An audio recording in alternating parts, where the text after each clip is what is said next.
Hello and welcome to the Sea of Startups, where we dive into the stories behind the startups in Southeast Asia. I'm your host, Kevin Brocklin, Managing Partner of Indelible Ventures. Now, if you're a founder or funder looking to learn more about what drives the startups in Southeast Asia, this podcast is for you. We're about to sit down with founders to uncover the unique insights into the origins and motivations behind launching their startups. We'll uncover the stories behind the struggles, the ups, the downs, guided from the view of an entrepreneur. So, without any further ado, let's jump into today's show.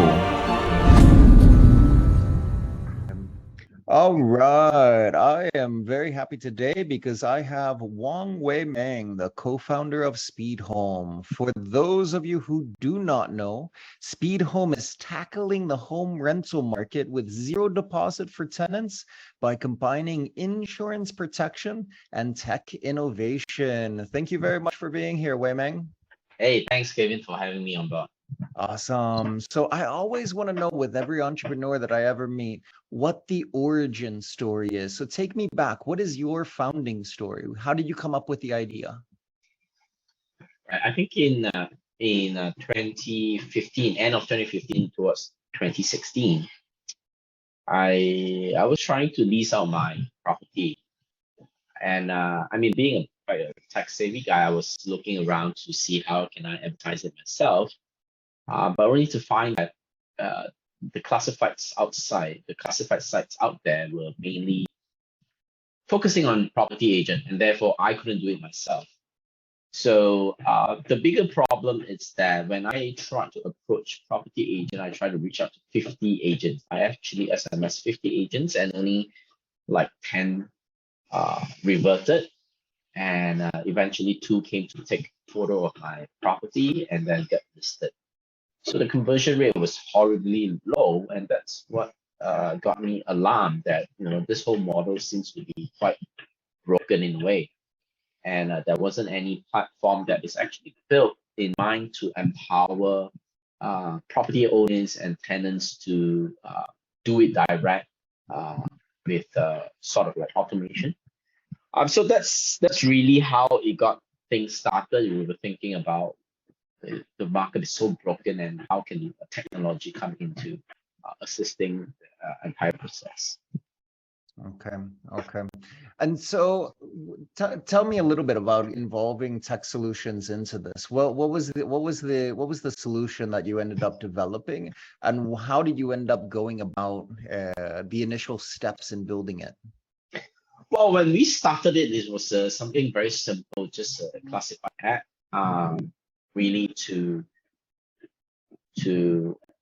facilitate the transaction as an MVP, right? And people were happy about it in the fact that, in the sense where they are able to communicate directly without going through a middleman. So that helps a little bit. But the things came in when we were always thinking, how can we build a more holistic view of the entire ecosystem? So we started off with tenancy agreement signing, where most of these DIY landlords and tenants, where they are thinking about, oh, how do I deal with tenancy agreement? What kind of clauses do we need to have? How do we structure a good tenancy agreement? So that's where we built our first digital signing on tenancy agreement. 2016 back then, it's really rare that hear anything on digital signing, right? So we started that we pioneered that to actually allow people to sign tenancy agreements. So that, from a legality point of view, we solve a big problem where we have always heard that when they do transaction themselves, they don't even sign any agreement, any sort of that. So it's really risky from that point of view.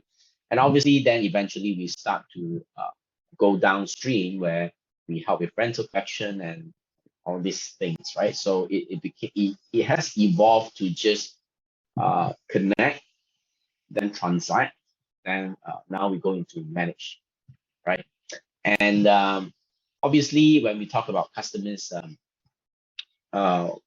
just at the very initial phase, people just got so excited about being able to connect direct, rather than there wasn't any medium that enables that, right? Back then, even on Facebook, classified wasn't a big thing. So it wasn't like there was any viable or reliable channel to do that. So I think we enabled that, and eventually things just keep building up and building up to move up the value chain. Yeah, so that's how we actually. Okay. So when you were looking at building out that value chain, how were you going about trying to get the information from the customers utilizing the platform to try and figure out what to prioritize? Because we always live in this sort of finite resources. So you need to prioritize what the customers want most. How did you go about trying to figure that out?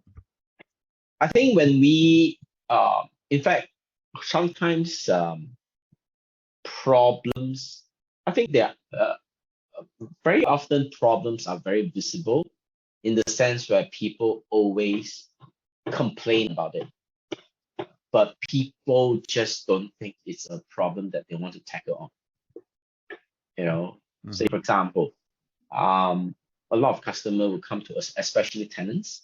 They'll come to me and say, hey, we have a deal, but I couldn't afford to pay the deposit, and we couldn't do the deal.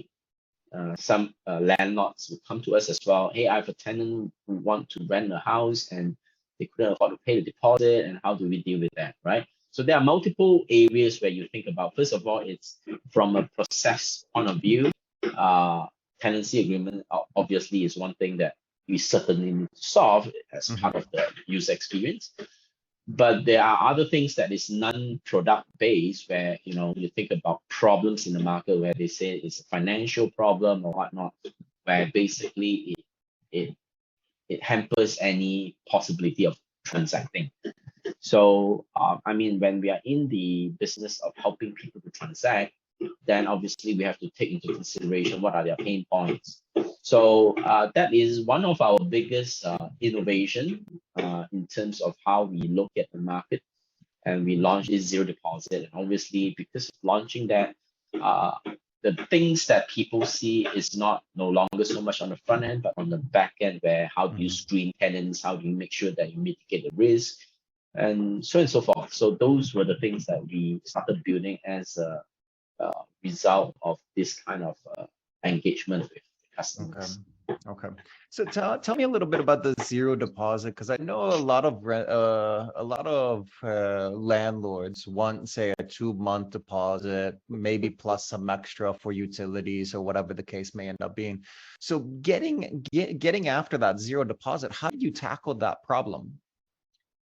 Well, it comes back to I mean, if you're really doing just zero deposit at face value, that landlords really get zero protection, I think it would be a really tough sell. So obviously we have to think of a mechanism or some way to protect the landlords, right? So when we started off, nobody wanted to insure this kind of product, and obviously it's new, and more importantly, it's not proven. We always ask, we tried to approach VC back then, and VC said, did you copy anyone else from the States, or anyone else in the world has this? And we were like, not that I'm aware of. Then they were like, pretty much, yeah, thanks very much. Yeah, they wanted an already proven model. They didn't want to actually take the risk on a business, it sounds like. Exactly, right? So it's always about which one did you copy, and so we say that, okay, and when we spoke to insurance company, obviously they will start talking about what's your volume. If it's too small of a business, they don't even want to start to have an underwriting process. So we decided just to underwrite it ourselves. We take on the risk, and we just say, hey, if this tenant defaults, SpeedHome will pay. Or back then it was SpeedRent. SpeedRent will pay you. So yeah, that's how we actually started. From there. Yeah. Okay. Okay. So I have to imagine if it's utilizing insurance in order to provide security on behalf of the landlord while giving the tenant the benefit of not the huge upfront, you must have ended up having a uphill battle to convince the insurers as well, yeah? Because it's not just the VCs, but then the insurers probably need to get some level of familiarity with the risk associated with it. Yeah, I think as I mentioned just now, we started it by underwriting ourselves. Mm. So, we just bulldoze it, we just go with it and let's see what happens, right? It may get us bankrupt or not, but we just decided to go ahead because we need to transact something, we need to make some revenue out of it. So a year later, obviously somehow, through a connection, we connected with Allianz, and that's how they said. I think it helps it that when an insurer company is actually looking into digital space, they are more open to explore new business model because they believe that traditional insurance product may not be necessarily suitable for Mhm. digital companies, right? So they were open to explore, and this product actually took some time. It has to go through Munich for approval as well because it's a big financial risk Mhm. in terms of insuring these rental losses.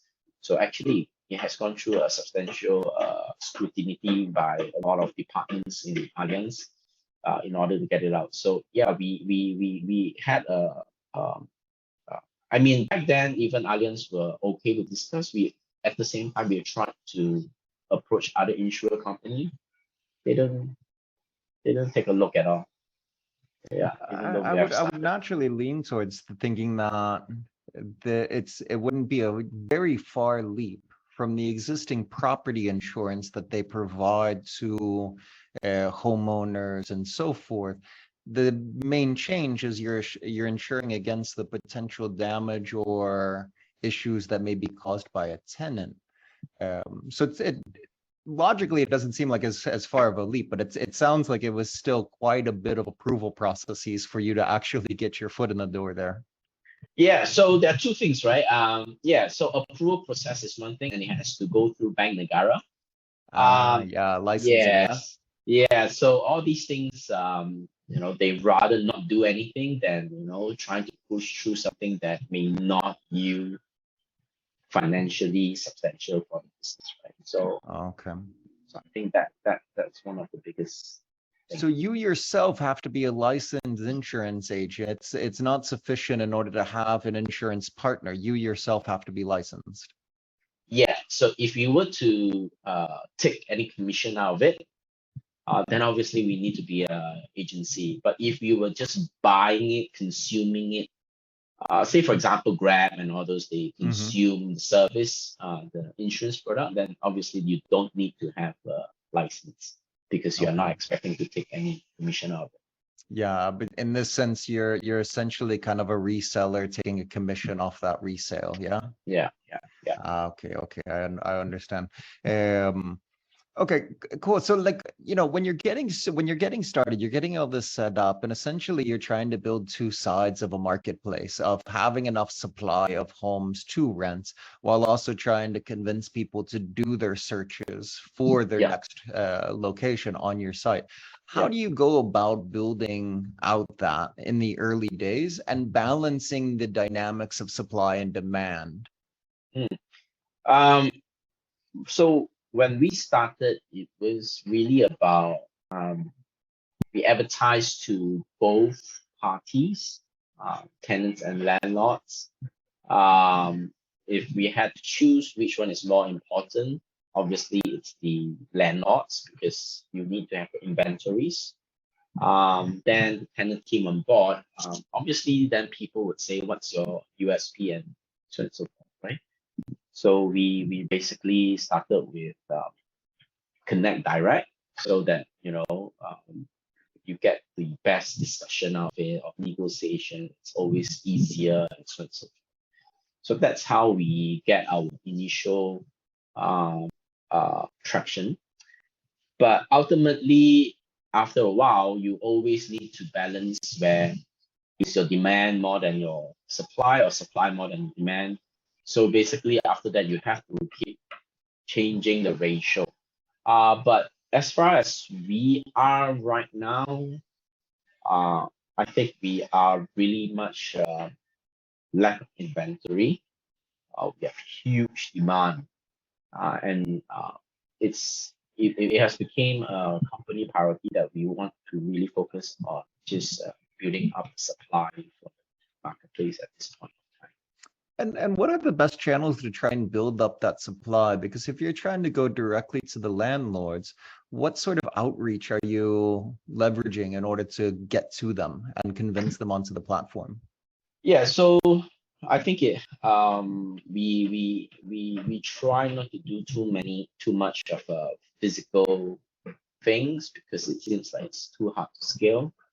So we do go for Facebook, stuff like that. But now we are trying to work on partnership with property developers, trying to strike partnership with property developers because they are the most direct. Okay. And that's primarily targeting the new units. Yeah, the new units that are coming online. Yeah. Okay. Okay. And is most of your supply inside of KL, or are you all across Malaysia? Well, we are very much focused in KL. So when we talk to these property developers, obviously they will be having in Johor or Penang. They're asking us if we want to go there, and I guess it's if once we have sufficient supply, then obviously it makes sense for us to start operation there. As a platform, we are nationwide, but there are areas of service fulfillment required. For example, to show the house. Pretty much most of our transactions are owners DIY, but there are people who prefer us to show the house. So so that's a chicken and egg issue as well. Yeah, because you need them on the platform in order to justify having the resources in place there. Yeah. Okay. Exactly. Okay. And on that, with the owner DIY, if they went through a broker, they have to pay the commissions to the brokers. Do you do like a cost comparison when you're trying to convince them of the value proposition of coming onto the platform, or what's the key messaging that you utilize the most when going to the landlords? Well, I think we actually allow them to the cost of the insurance, the premium, is equivalent to 1 month of the rental, which is the same to that of the properties agent commission, right? We take 1 month, they take 1 month as well. So what we say is very simple. With the 1 month that you pay to SpeedHome, first of all, you get an insurance product protection, which we believe it's better than deposit. Second thing is that you get a tenant, which and third, you have this rental collection solutions that we offer as a complimentary service, right? So with property agent, you're just getting a tenant.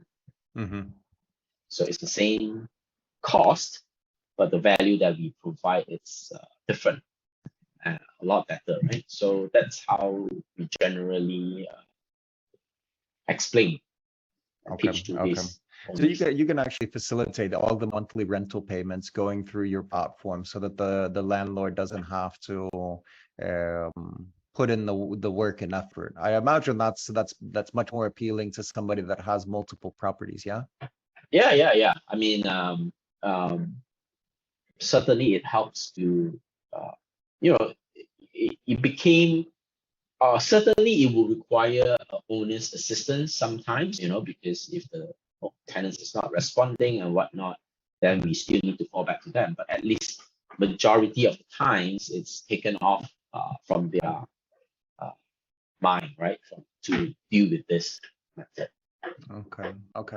And with that, how does the approval process go for a new tenant? Because there is a component where if it is owner DIY, they're likely wanting to have some control and influence over that decision-making process. But there's also the insurance side of it in order to ensure the zero deposit, which requires an approval from your side to make sure that you're underwriting appropriately. How does that balance out? Oh, well, typically what we have found is that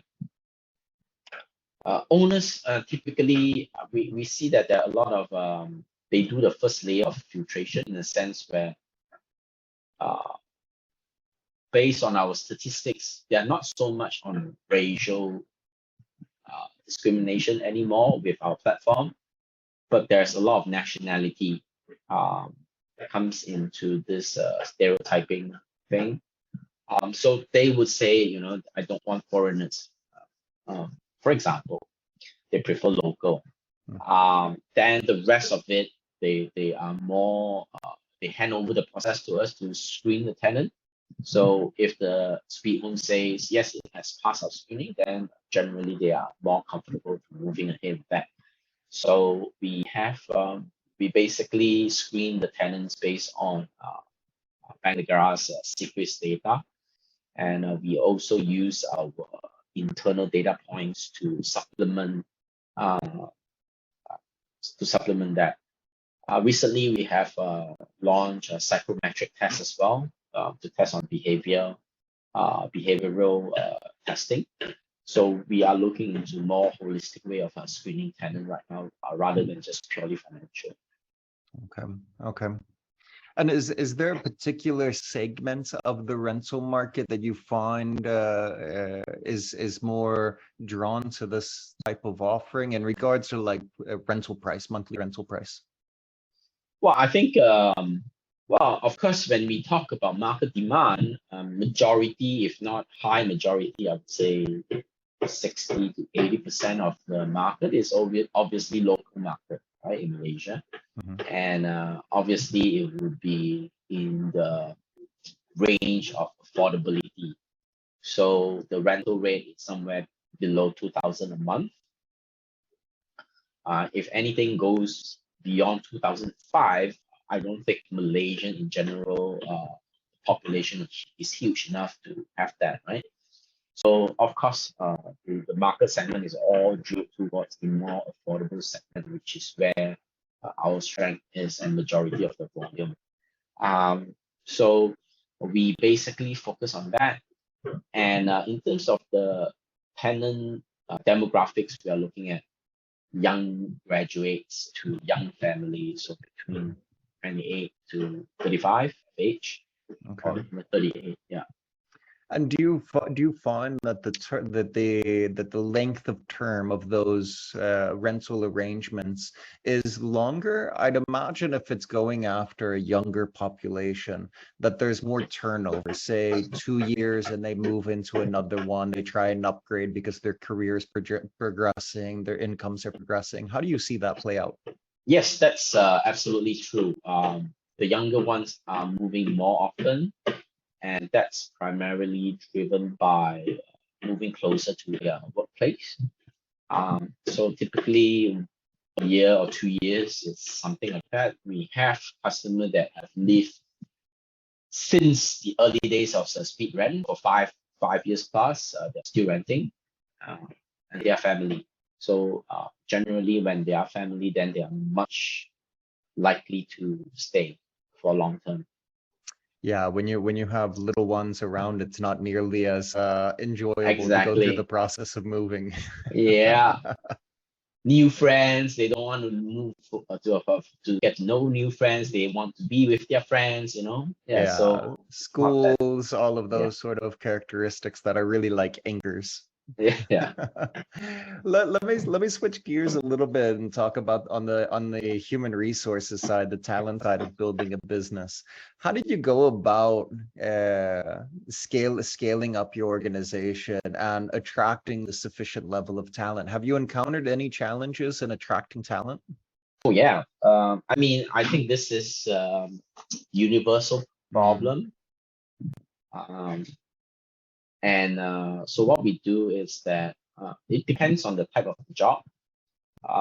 We actually hire globally. So whoever, so long we can afford them, they are okay to work for the price that we are willingly to pay. We are fine with where you are from. So we started with a lot of so our data science team were built out of Algeria. We have people, software engineers coming from anywhere from Bangladesh, Pakistan, locally as well. We almost hired Turkish as well, even Chinese from China. But yeah, so we don't mind where they are from, so long they can perform, right? Okay. So that's where we do. And for locally, I think we found that local talents, we always try to compare, right? For the same or what budget, where should we hire, right? So obviously for customer service and that, for language point of view, obviously we need someone local. So we are very specific in which type of headcount should be local and which can be international. So what we do is to build a talent pipeline, we actually go to universities to engage with the career office to actually get interns in to spot talents of interns. Okay. Okay. With the foreign talents, are you managing a remote workforce, or are you actually importing some of these talents into Malaysia? Majority, I mean, prior to COVID, we do import them, and during the pandemic, obviously some of them have left the country, and we didn't see a need for them to come back. So majority of our foreign staff, they are remote right now. Okay. And how have you found managing a remote workforce? Has it been pretty seamless, or are there any bumps along the road in transitioning? I think some of those who have came to Malaysia, I mean, they have built sufficient understanding. They understood the business, they know the culture of the business, how we work, and when they are back, then it helps to manage the expectation. Time zone is a big issue, but fortunately, some of the things are not time sensitive. So we will do it, I'll say our meetings would go at about 4 or 5 p.m. Instead of early in the morning. So it helps to bridge. Yeah, you're not talking about a drastic time difference of going to, I mean, Algeria is not like flipping the AM PM, so it's still a No, more manageable time zone for you to be able to interact with. exactly. Okay. Let me shift gears one more time and start getting into more of the growth story and looking towards how you're going to define success. Looking forward, are you contemplating, or have you already taken steps towards entering another country market? Well, we were looking into Bangkok, and the COVID has continuously uh, stopping us from doing it. So now when we're looking at it, we are looking at Bangkok again. Yeah, Okay. so that's the next city that we're looking for. And out of curiosity, because this is something that I know a lot of founders always struggle with, when you look at trying to figure out your next market, how did you go about analyzing and saying that's the one? I think the most important thing is the market access. Depending on the partners that you know, the market size is beyond our consideration. unless all the same, if you don't have market access, then obviously you look at the market size, right? So we have investors that are familiar with Thai market and they have access to it. Then even though if it's a small country, I think it helps us to expand much easier without understanding someone who knows the locals, the culture. Sure. So that is the main reason why we chose Bangkok, Okay. purely because of know-how, people, connections. And on that, when you look at the insurance component and the regulatory and licensing that you had to get through in Malaysia, do you have to encounter a similar process in neighboring country markets? So when you look at Yes. Bangkok, you're going to have to go through the licensing as well, yeah? Yeah. So obviously we have the benefits of Allianz has a sister company in Thailand as well. So it helps a lot that endorsement coming from Malaysia. It helps a lot. Okay. So there's some added benefit of having the right partner in place. Of course.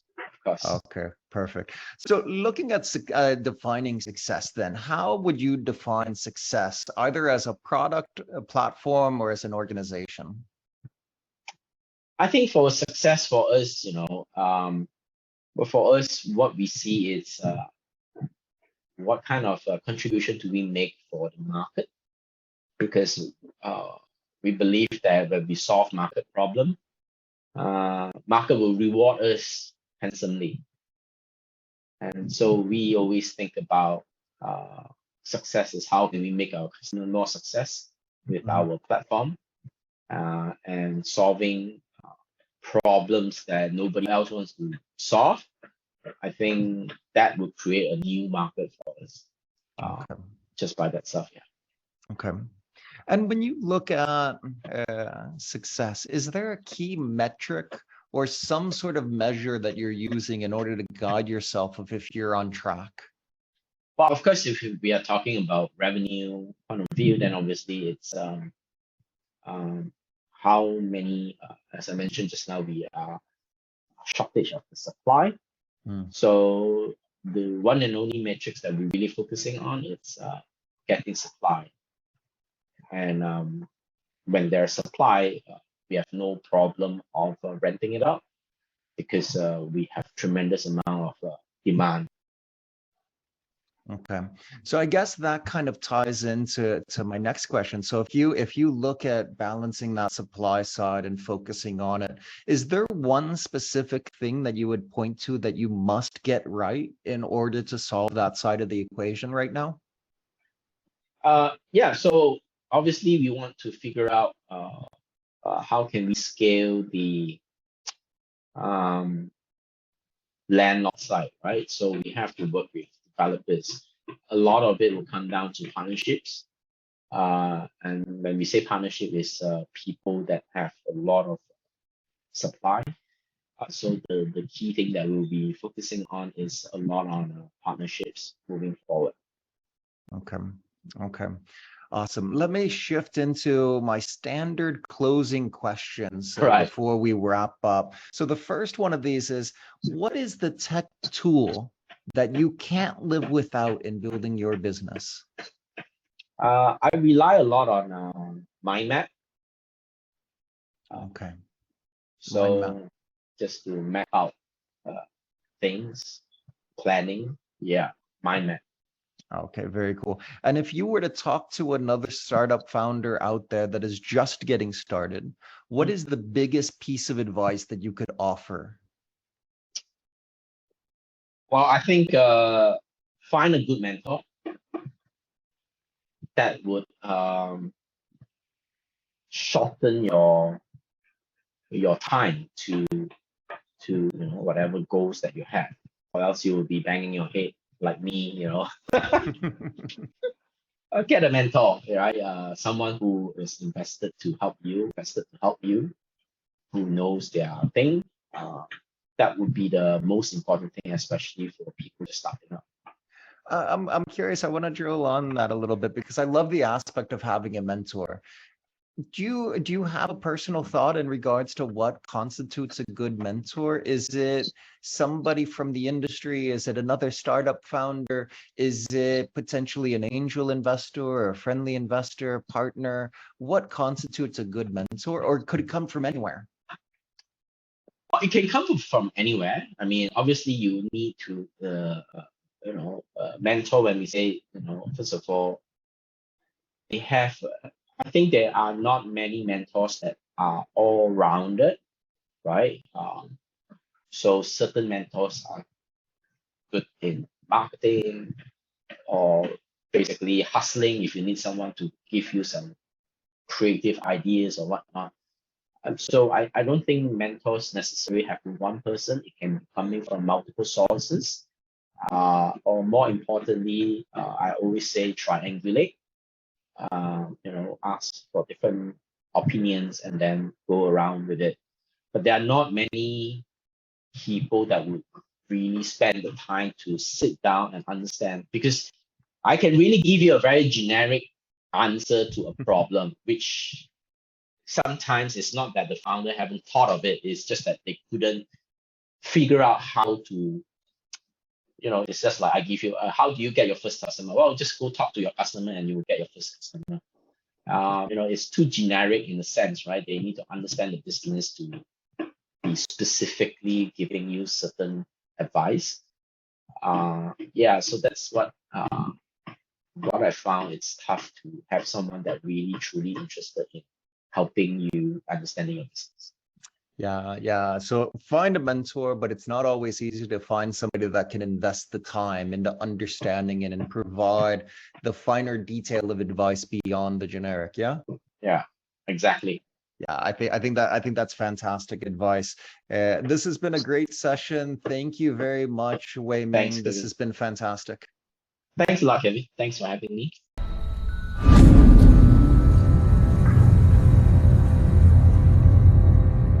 All right, that wraps it up for another fantastic episode of the Sea of Startups. If you've enjoyed this episode, please share it with a friend. Go onto iTunes or wherever you get your podcasts and leave us a review. It's the best way for us to get discovered and to have these startup stories reach a broader audience. If you have any suggestions or would like to get in touch, you can email me at kevin@indelible.vc.